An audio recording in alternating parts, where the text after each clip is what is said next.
Okay, mathematicians, welcome back. So today we're going to go back to a number sense routine that we've done so many times before in class, which is our number of the day. And can you believe it? Technically, our school year is almost over. I forget how many days are left, but it's around 20. So I thought that today we can do a number of the day featuring the number 160. So if you're doing this number sense routine with me at home, don't forget to write your number at the top and also write out the number in words right under it.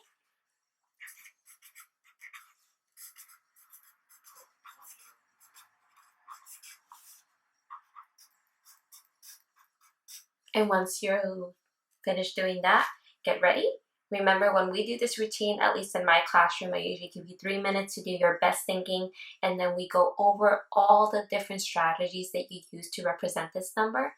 And then we give you 1 extra minute to revise your thinking or to finish something that you were working on before, and then we go back and talk about all the other ideas that we came up with. Ready?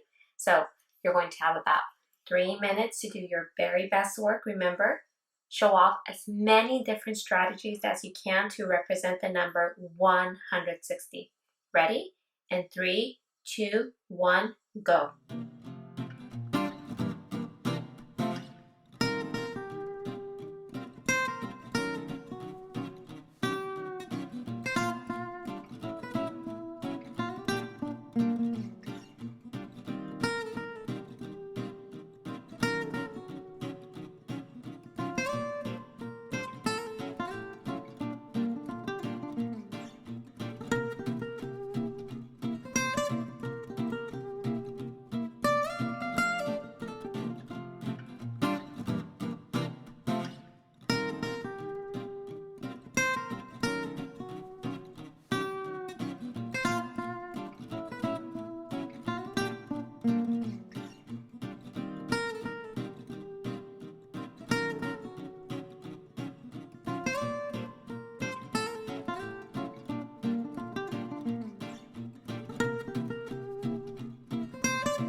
And stop.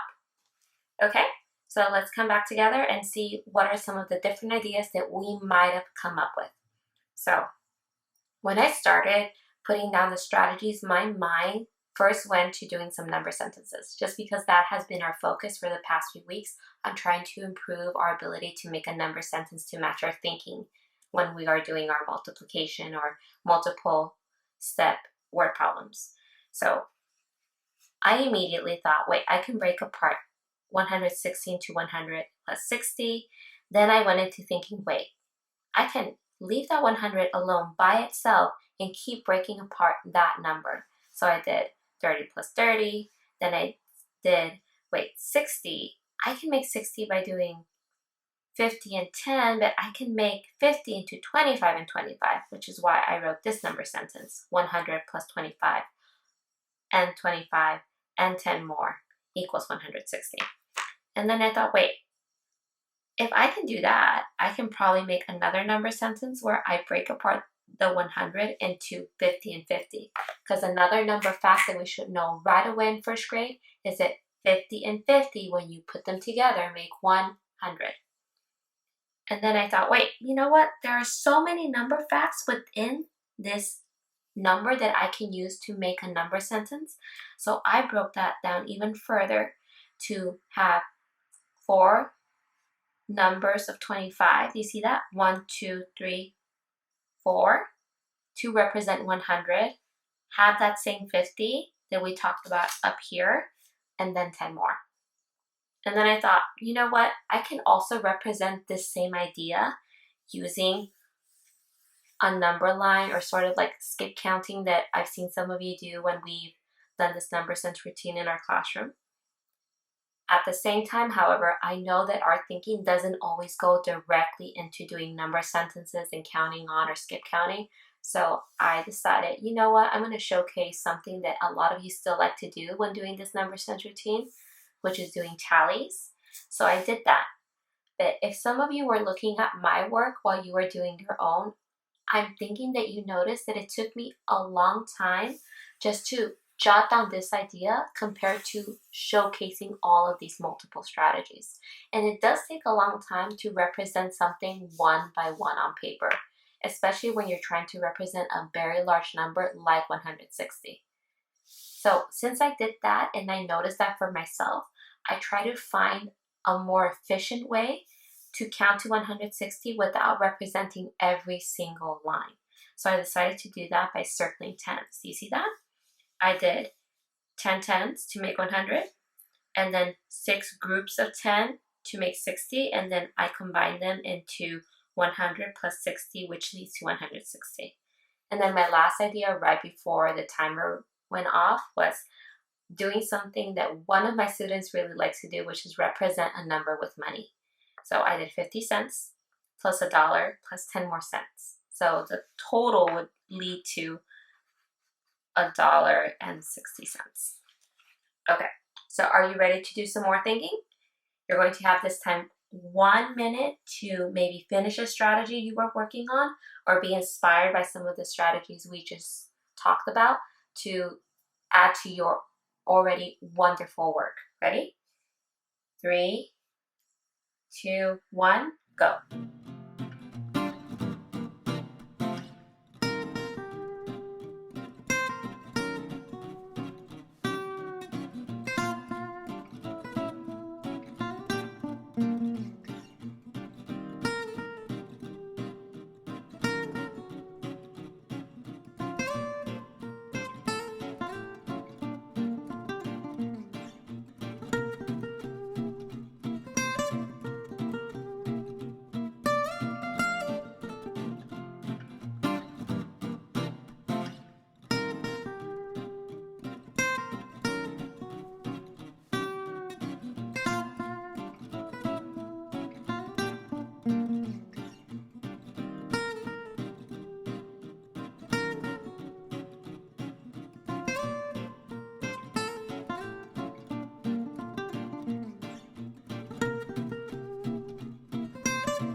Okay, so let's come back together.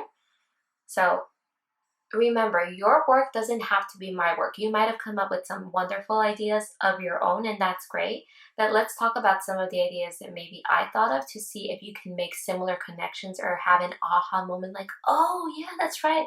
I also could have done that. Ready? So let's see. One of the first ideas I started to think about is incorporating, adding, that means like including some subtraction number sentences into my thinking.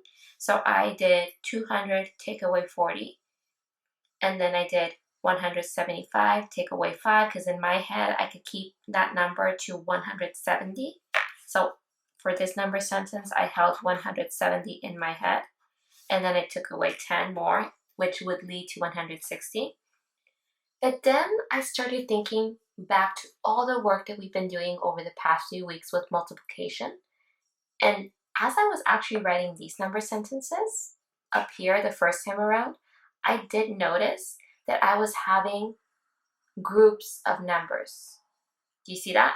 Like the first one I did right here, I had 1, 2, 3, 4 groups of 25. So I thought, hey, I can include a number sentence that has multiplication in it. So I said 4 times 25, which is 4 groups of 25, leads to 100 plus 50 plus 10. And then in my next one, I was taking my time just to double check my work. Remember, it's okay if at home you're taking your time to come up with these. So what I did was have 3 groups of 50. Do you count? Do you see those right there? Can we count them together? 1, 2, 3. So 3 groups of 50 equals 150, and 150 plus 10 more would lead to 160. Well, thank you for working with me again today. I can't wait to work with you again tomorrow. Bye-bye.